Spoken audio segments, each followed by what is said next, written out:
What's up, YouTube? It's the Action Figure Grader coming back to you with another video. I thought today that we would take a look at my 5 loose graded vintage Boushh. Leia in Boushh Disguise, the Bounty Hunter. It's a great figure with lots and lots of different variations. I certainly do not have all of them, but I do have a nice little run of them going between loose graded and baggies. And I thought I'd take a closer look at them and also provide you some additional resources, links, and things like that in case you guys want to look up some other examples, other molds, other colors, things like that. Let's go left to right. The first one I have here is a no COO Bausch, and this was made in Macau. You found these oftentimes on Meccano card backs, or potentially in tri-logos. The tri-logo vintage card backs either carried this Macau or more commonly the Hong Kong figure. And I have a Hong Kong figure that I'll show you in a second. The most notable features of the no COO Macau are that her face is substantially wider than some of the other examples I'll show you in a second. And she also has very red eyes. She looks like she is possessed by the devil. So it's like a brownish, kind of light brownish, reddish paint application that they use for the eyes and eyebrows. And it gives her kind of a demonic look. Bausch looks like she's been watching, horror films. So she's got a very crazy looking face there. But you'll notice when I show you some of my other examples, and we'll do a comparison in a second, that her cheeks and her face is much rounder and wider. But these no COO figures, as they're labeled by AFA, are made in Macau. So just keep that in mind. And so this is graded 85 by AFA. A really nice example. I got a number of these. I haven't bought any of these anytime recently, but this was probably one of the first ones I got. And I'm going to leave that to the side for a second because we'll do a face comparison. This one is another one I have. This is the Hong Kong 2-line LFL. And I forgot to focus my camera. I apologize. Let's see if we can. But you see how much more narrow the face is? And the eyes and eyebrows are the same color as the hair and some of the other paint applications. This one is a 90 plus by Collector Archive Services, so a nice, really high grade. Let's take a look at, if I can get it to focus properly. Look how different the faces are on those two. You can see the thinner mold. It's a much paler face for the Hong Kong than the Macau. Much thinner face, and the paint applications are substantially different. For the Hong Kongs, there are other examples or other mold differences. There's a molded brown, molded torso instead of painted torso. That one is extremely rare. It's very difficult to find.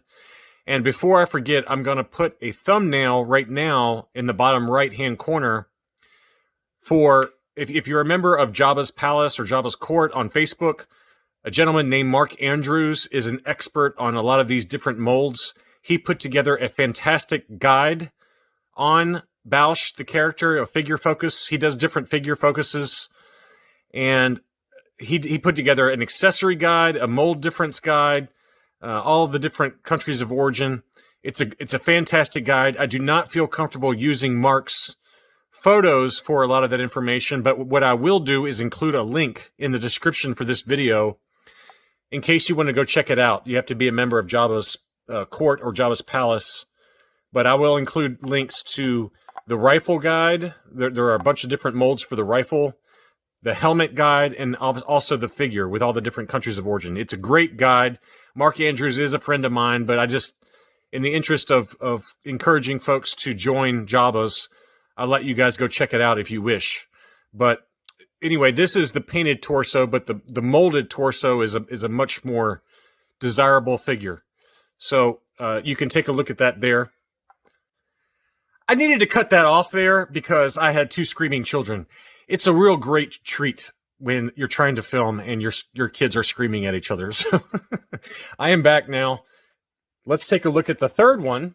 This is a Return of the Jedi baggie. This is the only made in Taiwan version of the Bausch figure that I have right now, so I do not have a loose graded one. But this one also has a slightly different face sculpt, but this is a baggie graded by UKG.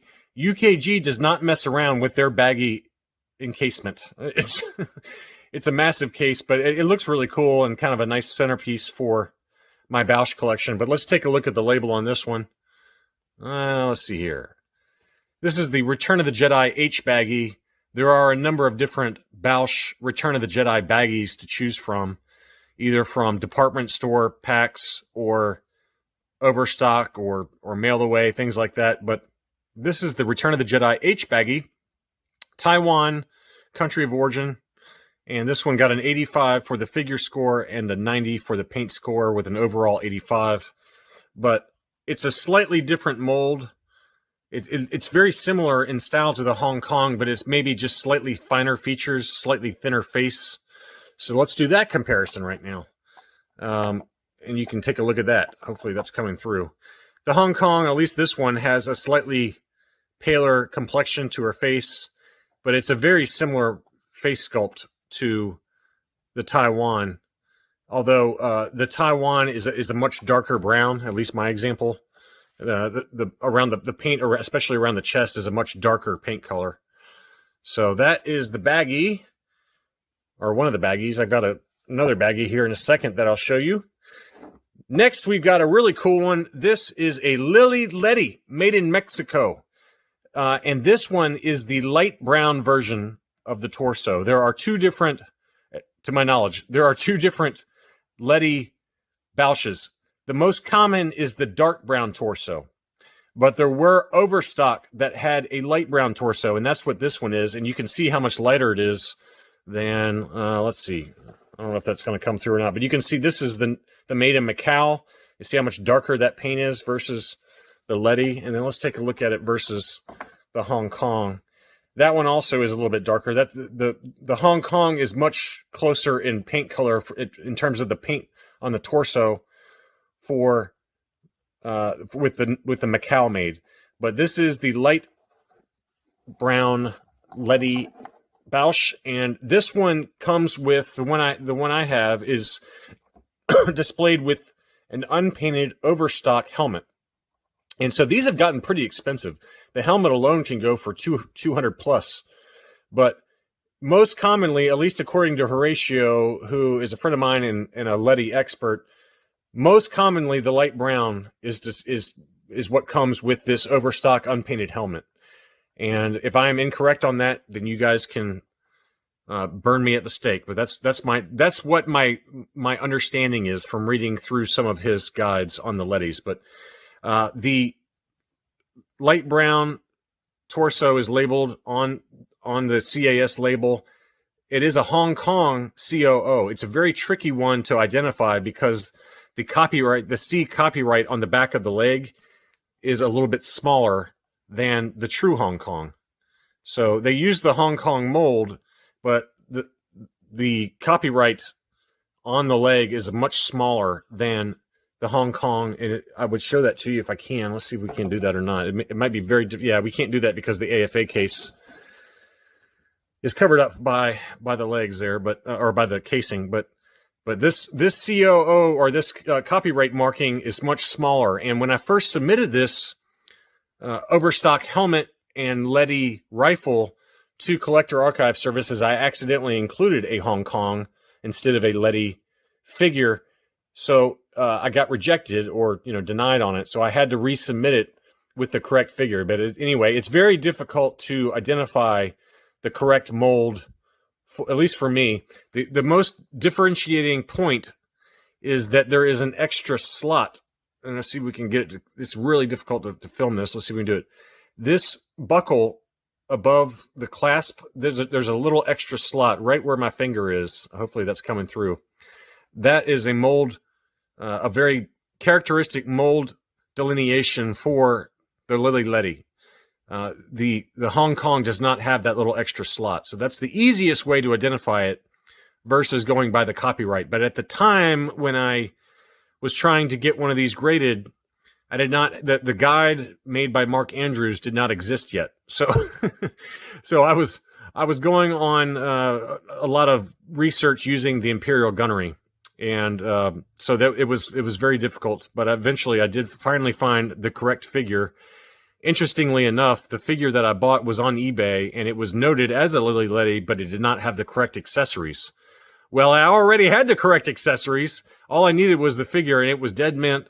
So I bought it and then included the Letty accessories that I already had, the unpainted helmet and then the Letty rifle.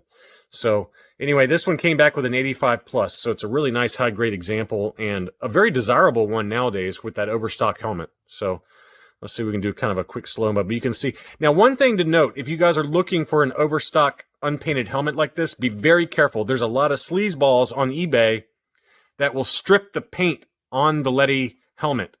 The Letty helmet, I'm going on memory here, so don't quote me on this. Go back to Mark Andrews' guide. But the Letty helmet has a little stamp on the interior of the helmet at the very top, on the inside, and it should have a letter. And for some of the early, like Hong Kong and things like that, it's like A, B, C, things like that. But for the Letty, it's E, F, or G. That again is going on memory. Do not quote me on that. But the helmet, if it's truly unpainted and it's truly a Letty helmet, it will have E, F, or G. So double check that information. Don't rely just on my video. But you'll see a lot of unscrupulous sellers strip the paint on these helmets and say it's overstock and then try to charge an arm and a leg for it. But so be very careful and make sure it's truly an unpainted helmet like this. You'll see some paint, an extra paint residue around that little slot at the top of the helmet, or maybe inside the little nodules on the front. But there's a lot of people doing that kind of stuff right now, and I've caught a few of them and tried to warn folks. And there's also folks that try to sell these overstock helmets as Letty helmets, and they're not the right helmet. They're overstock Hong Kong helmets or something like that. So again, just be very careful. Make sure you do your research because these are very expensive, and you want to make sure that you're getting the correct helmet and that it's not stripped. So that's my little soapbox for that. But that's a beautiful figure, really, really nice. But like I said, the Letty Bausch can come in either light brown or dark brown, and this is the light brown, and that's the one that's most commonly associated with the unpainted helmet. And then last but not least, we have a really nice item that I purchased from Collectors Investment Brokerage. They're kind of affiliated with AFA, and the gentleman that runs that, Ron Wallace, is a great guy. He has some ultra rare pieces in his collection, either for sale or just in his collection. But this is an item that he had for a while, and I'd been watching just casually. And luckily, Ron and I dealt offline and not on eBay, and he was able to sell me this one a while back. It's probably been a year or two now at least, but it's a great item. This is a Meccano, French Meccano sales sample baggie. And so you can see where it says gratuit. That means free. And these were sales samples that were in stores of overstock figures. And I'm going to put right now below a couple of photos from the Imperial Gunnery with those point of sale displays. These are really cool photos to see these point of sale displays. These were in the 1980s in stores in France, and it just had free samples that I guess, you know, if you bought a figure, you might get one free type thing. These are pretty tough to find now. Pretty tough to find, and they can go for a lot of money depending on the character. Bausch is probably a mid-range character. It's not super expensive. If you get one of the first 12 figures or like R2-D2 sensor scope figures like that, C-3PO, those can go for a lot of money. But this is kind of a mid-range figure, but still pretty expensive nowadays. And you don't see these come up very much. You probably would have to search over eBay, the French version of eBay, to find a few of these. But I very rarely see these on US eBay now. But you can see there it's got the sales sample. You'll know that it's a Meccano sales sample because it's got this bright orange sticker, and it's got French writing on it. And here is the label on it. This is a bagged figure, Euro A baggie, Meccano free figure sticker. So this is an 80 plus grade archival case, a really, really nice item. And at the time, I only had enough money for one, and Ron had this one, and he had the removable limbs 3PO. And I kind of viewed this one as a more desirable figure to have. I couldn't buy both. I just didn't have the money for both. But so this is the Bausch. Now, most commonly, the Meccano sales sample baggies used Macau-made figures. So this would include the one I started off with, which is the wide face with the reddish-brown eyes. This is most likely the figure that's in this sales sample baggie. But, like I said, I included some photos below there a second ago with that point of sale display, and I've seen some amazing collections of folks who were lucky enough to grab a lot of these back in the 80s or even into the early 90s before they really shot up in value. But nowadays, you got to pay quite a bit of money for one of these. But anyway, so that's the last one. I hope that you guys enjoyed taking a look at these variants, and this is certainly not all-encompassing. There are a bunch of them, so I'd encourage you to go check out Mark Andrews' guide. And like I said, I will put a link to that, as well as to the Imperial Gunnery photos and additional information in the Imperial Gunnery thread in the description for this video. That's all I really had. Thank you for watching. Be sure to like and subscribe for future content, and I will be back soon.